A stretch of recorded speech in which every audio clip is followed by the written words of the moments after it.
Hi guys, welcome back. Today I'm gonna be reading my new fanfic, The Missing Link. This is a Bakudeku fic, so if it'll make like they'll get together in the end. That's all I'm gonna say for that. Um, so if you don't like Bakudeku, then you don't have to listen to this. I suggest you don't if you don't like Bakudeku. Um, but at the beginning they're like besties. So this is also villain Deku. So yeah. Um so I'm gonna read the summary and then get into the first chapter. So I really hope you enjoy this because I actually had so much fun writing this.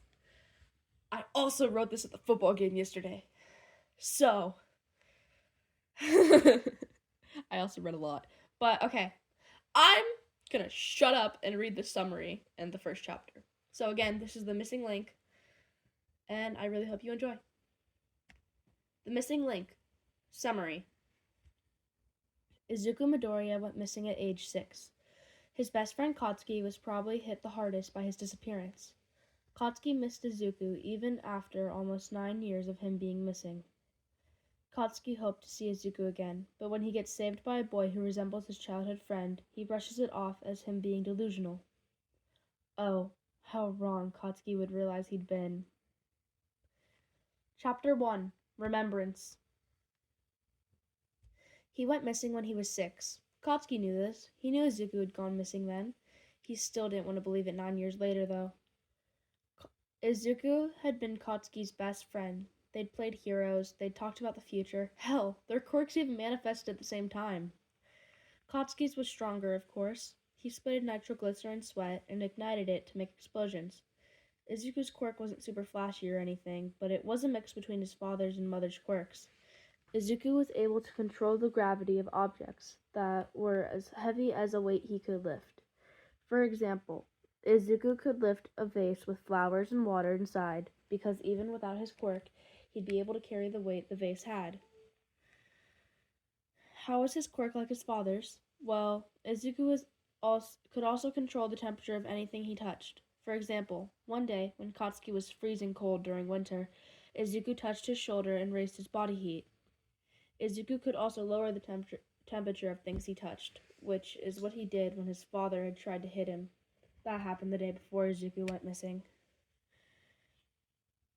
Katsuki had always suspected that Hisashi Midoriya was the cause for his son's disappearance, but he never had any proof. Presently, Katsuki was walking to Auntie Inko's apartment from the arcade where he'd been with his friends. As he walked, he saw a soda bottle on the ground. Stupid people, Katsuki muttered, leaving their shit on the ground around here. He kicked the bottle towards the dumpster in the alleyway, not really caring about how the bottle broke when he kicked it. He continued to walk, but before he could even get 20 feet away, he was grabbed. Well, well, well, looks like I've just found a new skin suit. The thing said. Katsuki activated his quirk on instinct. After firing off the first few explosions, he could tell that he wouldn't be able to do anything to the thing. But he knew the sound of the explosions and the fire would draw the attention of nearby heroes, or at least he hoped it would. Sure enough, several heroes, first responders, and civilians gathered around the street he'd been tugged into. He struggled as much as he could. He had to admit it was getting a little bit hard to breathe, but the sledge thing was having trouble actually suffocating him since he kept setting off explosions. Katsuki observed the heroes and first responders. The first responders were waiting for the heroes to do something, but the heroes weren't doing anything to try and save Katsuki. He observed which heroes were there, and just by looking at the heroes and knowing who they were, Katsuki knew that even without their quirks, they could save him, but they were too focused on their quirk not being useful for the situation that they didn't even bother to think about what they could do without their quirks. Katsuki had learned at the age of 4 that not everyone was treated equally. He had watched Izuku get picked on by the other kids in their grade because he had a weak quirk, and after they found out Izuku had used it on his father to protect himself, they'd called it villainous. Katsuki would always stand in between Izuku and the bullies. but they wouldn't leave him alone until Katsuki's palms had started to pop. Izuku had taught him about all of the different things heroes could do if they didn't rely on their quirks so much. Katsuki was grateful for that because he now knew he didn't have to rely on his quirk when he became a hero, and that it was okay to not use his quirk in situations it wasn't needed. Back to the present, though, Katsuki was trying to stop his explosion so the heroes could get closer, but he couldn't. He was too scared, and his body wouldn't listen to him, so he looked into the crowd of heroes, civilians, and first responders with a desperate look that screamed for help. After a few seconds, Katsuki saw someone running towards him. The person looked to be a boy around his age. He was wearing a black hoodie with his hood up, black sweatpants, and black shoes. The boy had his fingertips pressed together as he jumped forward and touched the sludge. Katsuki felt the sludge become cold, freezing cold. The sludge villain started screaming in agony, and his grip on Katsuki loosened. Katsuki was about to try and break free, but his action was cut short when a pale hand grabbed his wrist and pulled him from the sludge. It was the boy who had run toward the sludge villain. "Come on!" the boy yelled through the black mask he was wearing as he dragged Katsuki behind him while he ran. After a few seconds, Katsuki started running too, and they were able to get to the crowd faster. He heard the boy yell, "Someone take care of this kid!" After a paramedic started making their way over to him, the boy ran towards the sludge villain again. Katsuki looked after the boy as he ran at the villain without a hint of fear in his stance. He saw the boy touching the rubble on the ground and making it float as he ran forward. The boy stopped just a few feet away from the villain and threw his hands forward, yelling, "Fuck you, you stupid-ass sludge villain! Maybe this attack will teach you not to mess with people." The rubble flew at the villain and squashed him. Katsuki stared at the boy in awe. He didn't even care that the paramedic who was looking him over stopped to stare at what had just happened. After the boy crushed the villain with rubble, he turned toward the crowd and bowed. "I would love to stay, but I have to get home," the boy said, standing up and tilting his head to the side to show he was smiling under his mask. Katsuki then realized a bit of green hair peeking out of the boy's hood. Now that he looks at the boy who was running away, he realized he kind of looked like how he'd imagined Izuku to look like now. He saw the boy had green eyes and green hair. The only thing different between him and Izuku was their voices. Katsuki thought Izuku would have a kind of high-pitched tone to his voice, unlike the boy he thought looked like a grown-up version of him.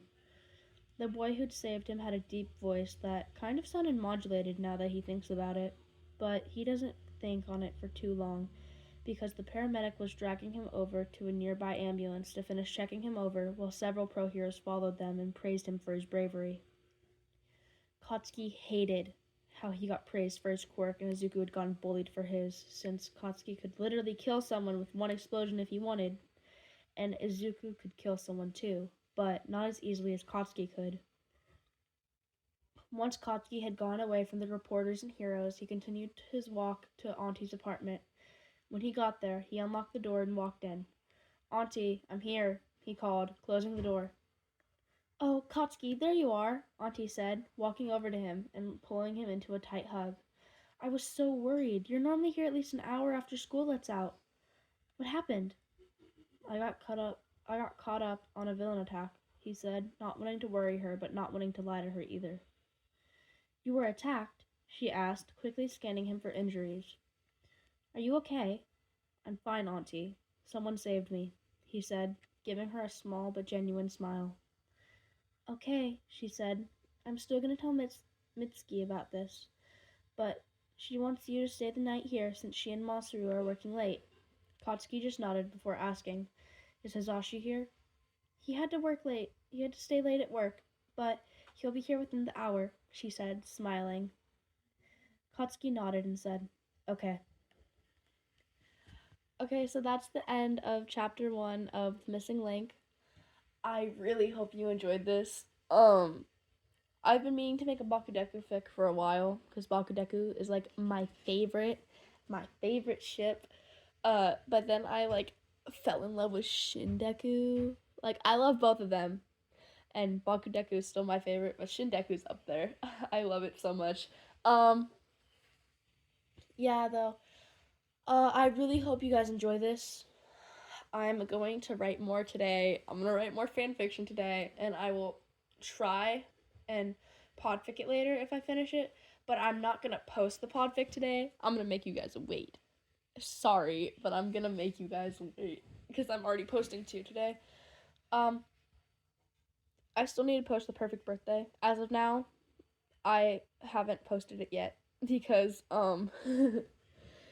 because I decided to podfic this first. But I really hope you guys enjoyed, and I will see you guys in part 2.